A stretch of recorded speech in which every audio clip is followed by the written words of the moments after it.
来关心国际消息，澳洲有一个3岁查甫囡仔想要伫叶网仔机内底物件，全为机台下骹的孔爬入去，人就掉伫内底。落尾是警察甲玻璃攻破，才甲这个查甫囡仔救出来。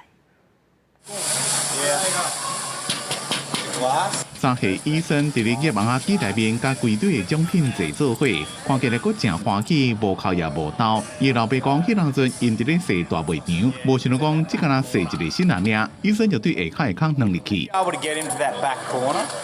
Hey, Ethan, go to that back corner.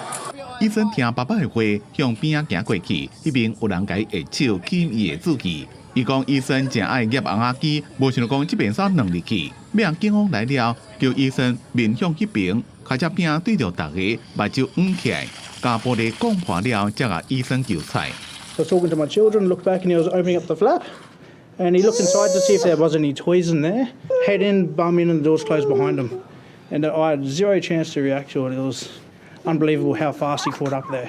It was quite funny. I messaged my old man and he asked me how many $2 coins do I have. We can try and win them back. They were asking me how much money have I put in the machine. Is there money stuck in the machine?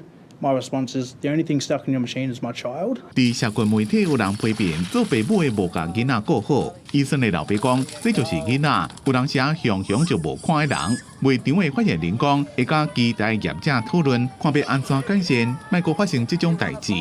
公司新闻黄文玲编辑。